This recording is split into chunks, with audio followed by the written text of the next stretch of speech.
Good morning. This is Professor Marsh, and this is Business Ethics at Newberry College, Fall 2021. This is Unit 12, and it's titled Business and Environmental Sustainability. This is Chapter 9 in our book, so we're almost done with the materials. One more chapter to go after this. There are some quotes that begin the chapter regarding business and environmental sustainability. I've kept a couple of the quotes that I think are particularly important, and I've added one more. The first is from Edward Abbey. Growth for the sake of growth is the ideology of a cancer cell. And then the second one, environmental regulation is a signal of design failure. That's William McDonough. And then I added one from Milton Friedman, our old friend, the utilitarian. I do not believe there is natural resource economics. I believe there is good economics and bad economics. So anyhow, that kind of gives you the landscape from all sides of ethical theories. Okay, cold opening, the business of food. This essay presents some interesting observations about the food business, including many criticisms of modern industrial farming that you may have heard before. It's in the news media from time to time. While supportable from a utilitarian perspective, the rights-based and virtue-based ethical traditions would criticize modern industrial food production on the basis of A, animal cruelty, B, environmental pollution, C, distributive justice, and D, failure to require consumers to reduce consumption. As the cold opening points out, such criticism echoes similar ones going back hundreds of years. And each time it appears that we would run out of enough food, modern technology in the private sector found ways to adjust to the needs of the time, even though periodic famines are suffered in areas of the world in which technology and Western culture are not found or are suppressed. In the early 19th century, as your book points out, Thomas Malthus predicted that the world's population would surpass the world's ability to produce food for that population. It didn't happen. It presented a business opportunity for food producers. In the mid-20th century, Paul Ehrlich, who wrote The Population Bomb, predicted the same thing. And again, it didn't happen. At each juncture, cultural changes and technological developments allowed the predicted crisis to be avoided. You might consider, by analogy, fossil fuels and the desire to change to sustainable forms of energy. In the year 1975, I personally watched Ralph Nader, another prominent social critic of the late 20th century, tell an audience of students at Bucknell University that the world would be completely out of oil by the year 2000, based on proven reserves.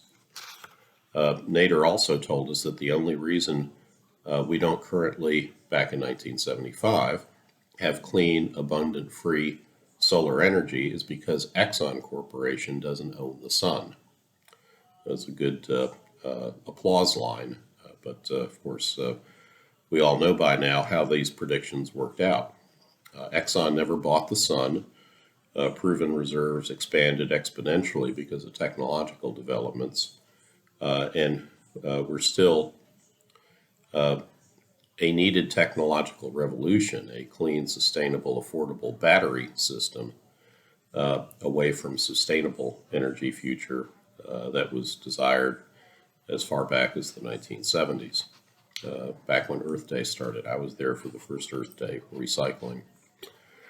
We also don't have nuclear energy development in the USA and many other Western countries because it has been retarded by any nuclear legislation, regulation, and activist actions. And if you look at just the recent experience with SCANA, just up the river here from Newberry, and the failed power plant development there, there are many obstacles to the development of additional nuclear power plants in the United States, and certainly we saw that in action in recent years. that Scotty from Star Trek, if you think about that, is our future power. Remember, he had the antimatter reactor to power up the Starship Enterprise to warp speed at any time.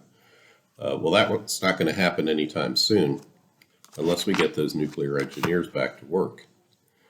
By the way, many of the same people who are predicting catastrophic global warming and the need to change our food sources to eliminate cow farts and inefficient meat production and consumption are the same folks who, like Meryl Streep, told us in 1990 that global warming was creating a race to save the planet, and that by the year 2000, we would have melted the polar ice caps and flooded Manhattan, New England, the Carolina coast, and South Florida if we kept using fossil fuels. Ditto for Al Gore, who told us that the coastal USA would be uninhabitable back in 2006 in just 10 years. These 10-year predictions of catastrophe don't age well. And in 2016, the doomsday clock expired without the Earth ending. And there's a link in the notes to your materials about some of the doomsday predictions. And the point is, be a visionary when you can and try to anticipate market trends and changes, but don't be delusional in business. You could look at the example of Barack Obama, probably one of our youngest ex-presidents in history, and in 2017, and he also was one of the most environmentally aware presidents we've ever had.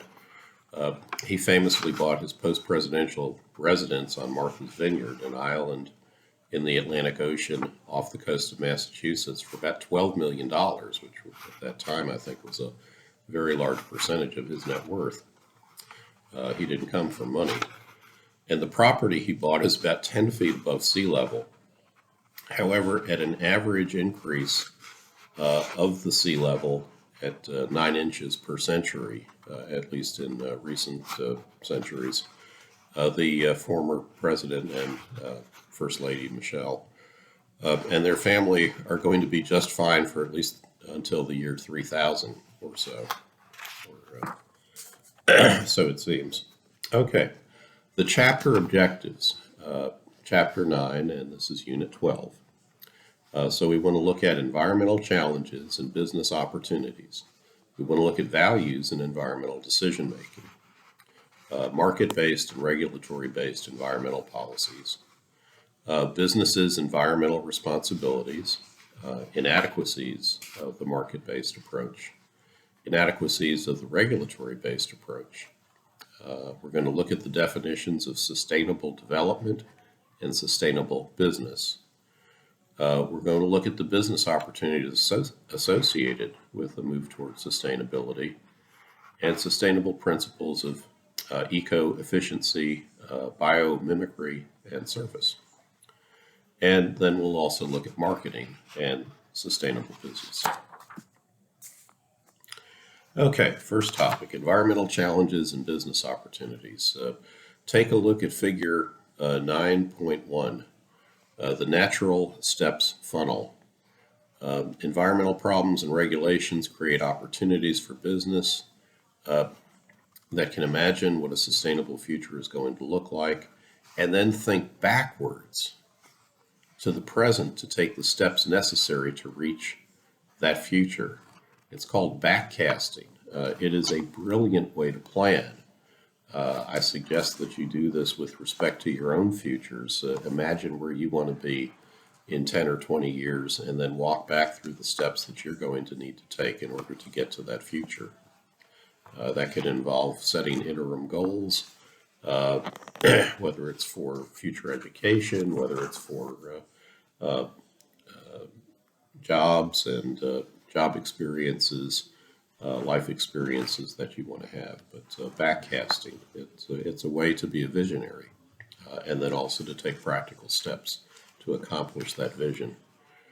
Note that the assumption that life-sustaining resources are decreasing and that demand for resources is increasing created an anticipated bottleneck in the future, and that's certainly part of the environmental challenge that many people think that we face.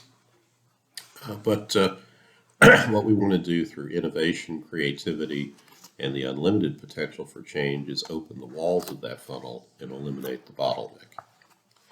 And the natural step challenges businesses to imagine what a sustainable future must hold. From that vision, creative businesses look backward to the present, determine what must be done to arrive at that future. And the authors and others call this backcasting. Very important term. Values and environmental decision making. So we want to protect human life, present and future. That's one of our key values, probably the key value. Look at the interrelatedness of natural systems and the effect of toxins, nuclear waste, extinction. Look at the late 19th century and the conservation movement from a historical standpoint, and the mid 20th century, the environmental movement. And also look at aesthetic and inspirational value, something more than mere survival. Think of Joni Mitchell's famous Big Yellow Taxi song. They paved paradise and put up a parking lot. And there is a certain quality of life aspect to environmental conservation and environmental awareness. And that's something that is very important to our culture. And then also look at animal rights, animal welfare, and avoiding animal pain and mistreatment. That part of our ethical challenge is also to be sensitive to avoiding pain. That's a key value, and certainly not mistreating the animals that have been left in our care. And I think pretty much all traditions would recognize that as a value, even the utilitarians. Market-based and regulatory-based environmental policies. Market-based. Let efficient markets allocate resources but charge polluters for externalities.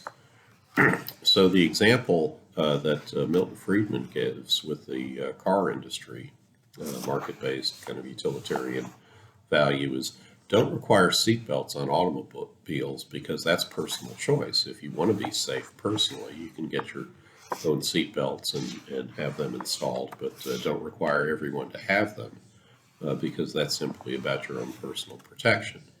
You can imagine what Milton Friedman would think about the current vaccine mandates, particularly when we find out that the vaccines don't prevent you from spreading COVID. They only make your own health better. But then, even if we're not going to require seatbelts on automobiles, what about the pollution that's emitted by vehicles? And what Milton Friedman suggests is the way that a responsible society would deal with that is to charge a tax on that pollution. And therefore, if you wanted to save money, you would get the pollution control devices on your vehicles. But if you didn't want to save money, or if you weren't so concerned about that, you would just go ahead and pay the tax. So anyhow, that's the market-based approach. Now, the regulatory-based approach have actually had more success in Congress and politically over the last many years. So in 1970, around the time that the EPA was created, we had the Clean Air Act and the Clean Water Act in 1972, which was updated substantially in 1977. 1973, we got the Endangered Species Act, and there's been a political consensus in the early 1970s to protect the environment beyond the mere requirements of tort law. The laws shifted the burden from the victims of harm to the causers of harm, to the environment, and they require environmental review before construction instead of compensation afterward. So it's just a different approach. That's why you have to have an environmental review on so many development projects. Environmental impact statement. Businesses' environmental responsibilities, market-based and regulatory-based approaches.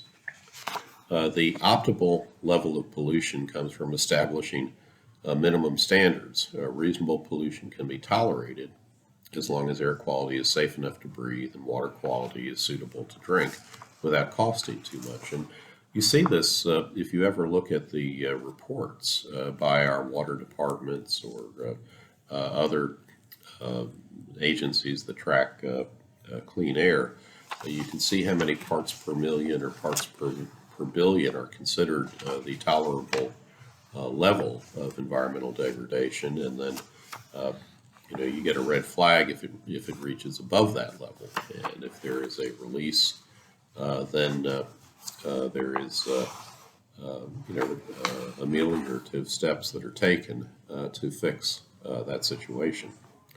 But generally speaking, as long as you stay under the maximum tolerable levels, then you're considered to be operating safely.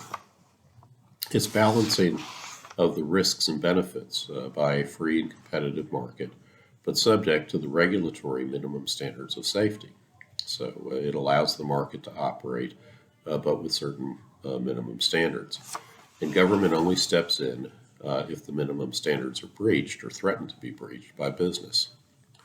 And this is essentially the balance that is now found in our environmental laws, although different administrations and Congresses will tweak, tighten, or loosen the minimum standards.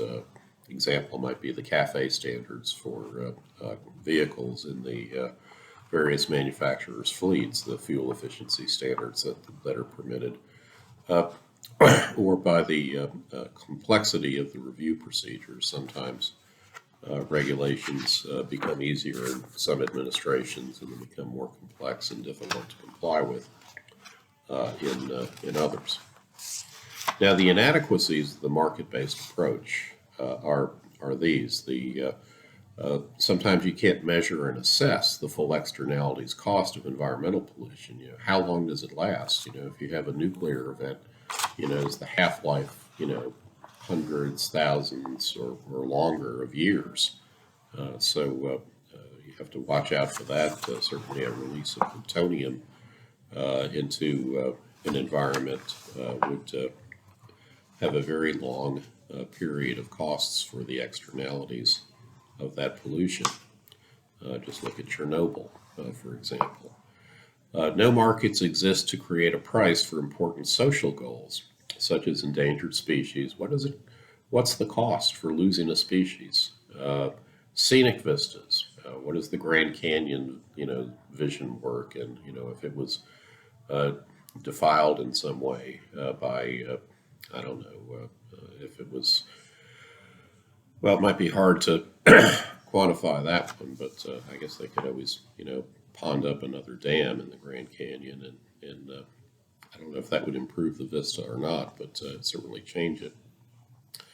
Rare plants and animals, biodiversity, they're almost impossible to quantify under a market-based approach, and so it makes it difficult to regulate on a market-based approach because you don't know, what is a fair measure of compensation and whether that compensation actually reaches the environmental goal. What if the fine, for violating, an environmental standard just goes into the general coffers of the government and is never used to address the problem? It's just treated as a tax that goes into general revenue.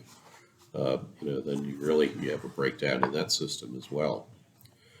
Individual decisions can be detached from the group consequences of those decisions. So no one individual is responsible for all the pollution in Los Angeles, but all those cars together on the highways create costs.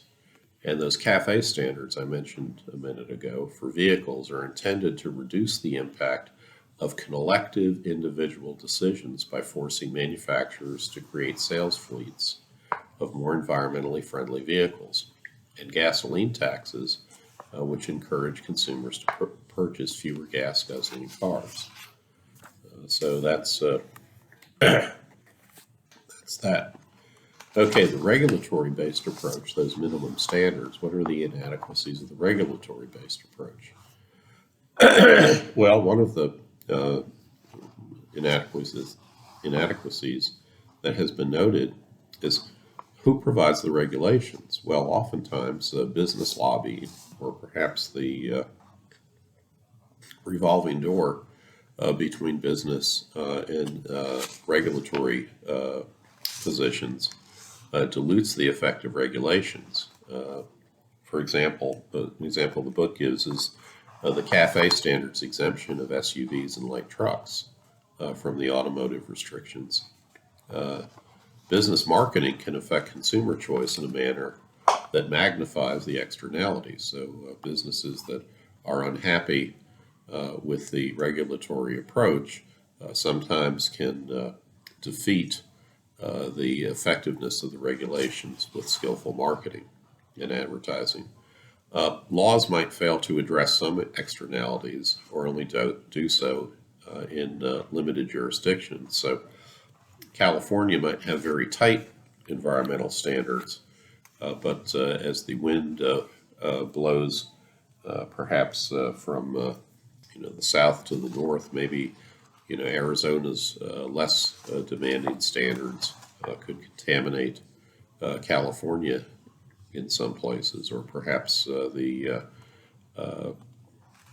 tough standards of, say, Vermont might be great, but is going to be overwhelmed by the relatively loose approach to regulation of New Hampshire. So Lake Winnipesaukee could be contaminated on the New Hampshire side, or maybe it's on the New York side and not on the Vermont side. So anyhow, those sorts of things. Cap and trade is a market-based and regulatory-based approach to allowing the market to operate within an overall environmentally sustainable policy limitation. Critics attack it from the left as a license to pollute, but its critics on the right also attack it as making the market less efficient and possibly shutting out new competitors. So it's difficult sometimes to reach a political consensus on a regulatory based approach.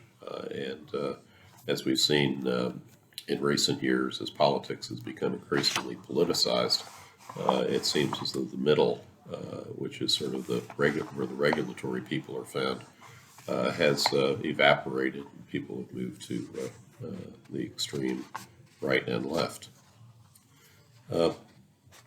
There's also an assumption that economic growth is environmentally and ethically benign, and that's something that's certainly challenged on the virtue side of the ethical theories these days. Sustainable development and sustainable business practice. So how are we going to define these? And these are important concepts that are in your book. So you hear about sustainable development all the time, and that is development that meets the needs of the present without compromising the ability of future generations to meet their needs. And the book says that it's defined by the Brundtland Commission in 1987, without providing you with a copy of the Brundtland Commission report, at least not in full, but just some snippets from it. I don't think we have to take a deeper dive into that, but it's development that meets the needs of the present without compromising the ability of future generations to meet their needs. So really it's thinking about how is what we're doing today going to affect the future, and is it going to unjustifiably increase the costs of future generations to do what they need to do to support their goals. And rights. A sustainable business practice is a model of business practice in which business activities meet the standard of sustainability. And the three pillars of sustainability, this almost seems like a religious exercise, but the three pillars of sustainability, I don't know who coined that term, but I hope they had a smile on their face when they did it.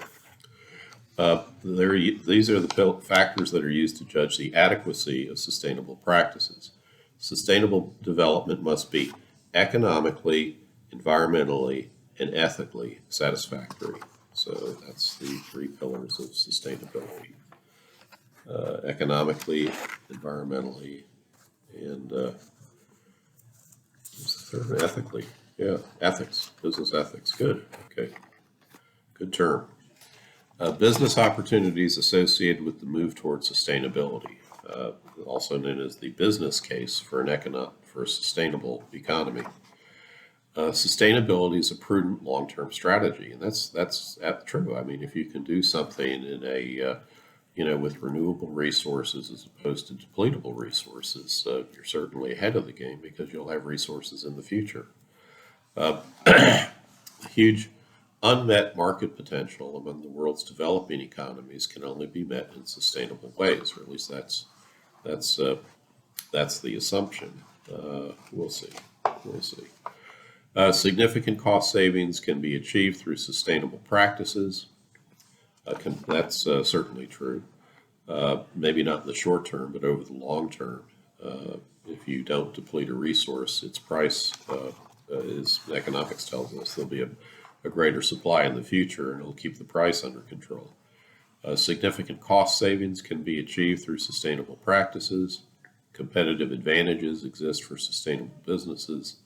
Sustainability is a good risk management strategy. It certainly is. I mean, certainly anytime there's an environmental crisis or some sort of event that happens, there's always a lot of external costs, and so it is a good risk management strategy. And one I would add is that sustainability mindset encourages the development of breakthrough products and services. It encourages entrepreneurship. If you can think in that casting framework and can think of sustainable ways to produce what is currently produced with depletable resources, you might be more likely to come up with breakthrough products and services which change an industry. And that's certainly something that young entrepreneurs and many of you who go into business will become entrepreneurs, working for yourselves instead of for somebody else. And that sustainability mindset could be key toward developing, the better mousetrap that leads to tremendous success. Sustainable principles of eco-efficiency, biomimicry, and service. Boy, it took me a while to practice saying biomimicry. That's a tough one for me. Eco-efficiency is doing more with less. So same or higher output with fewer inputs. That's also called an increase in productivity.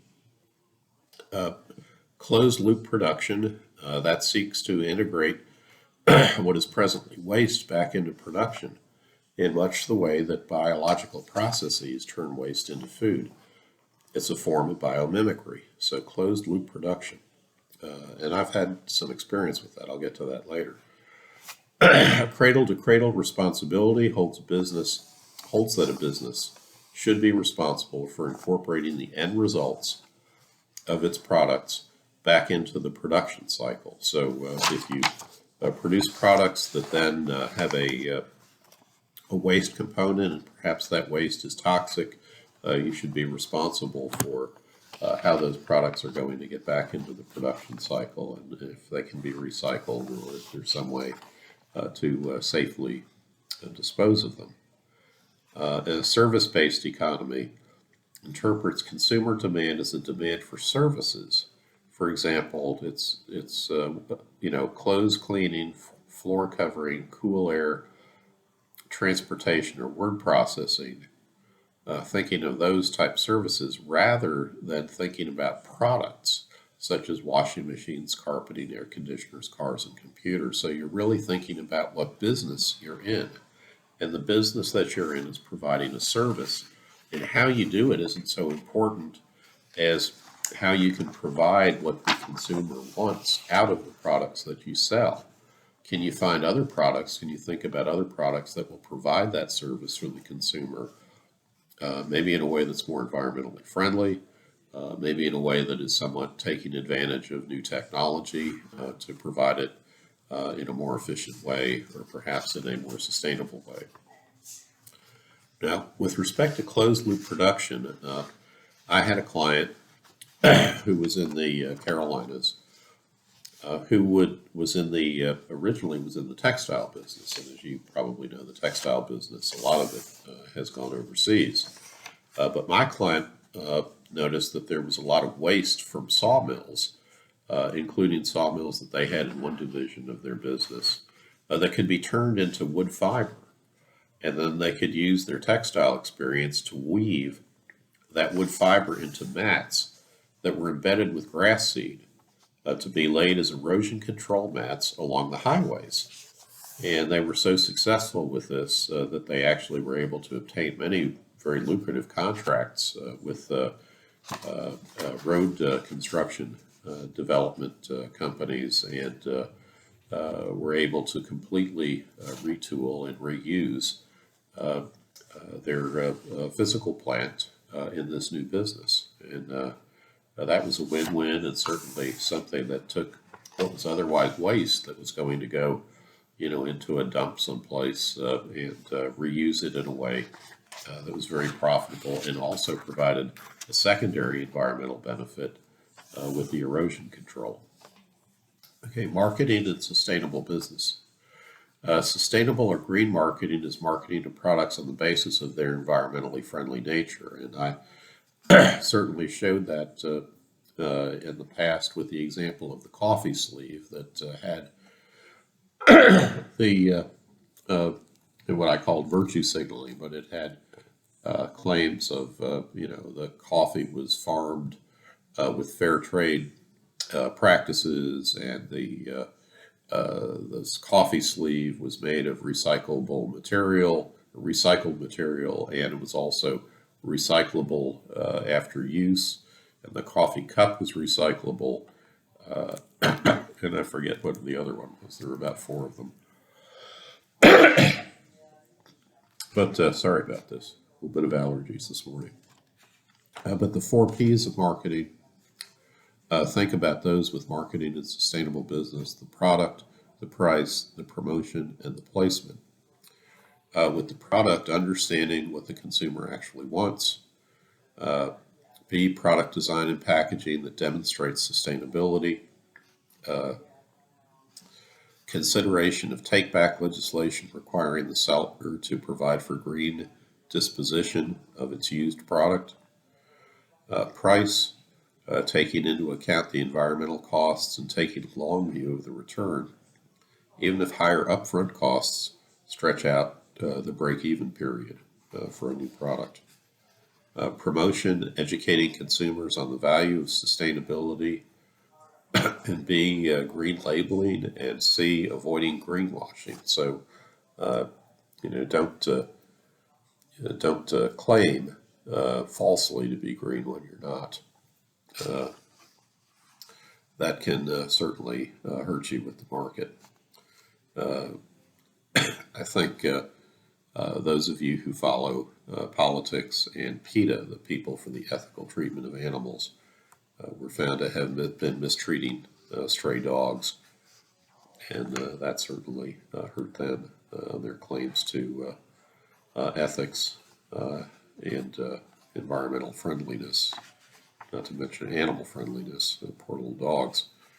And then placement, sustainable distribution, sustainable or alternative channels, replacing magazines with e-zines, directly targeting advertising electronically, and that sort of thing.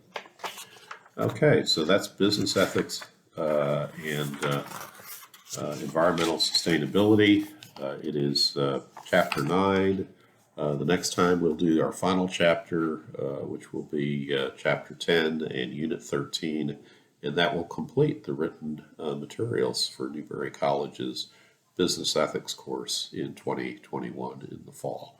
So with that, have a great afternoon, and we'll talk to you soon. Bye-bye.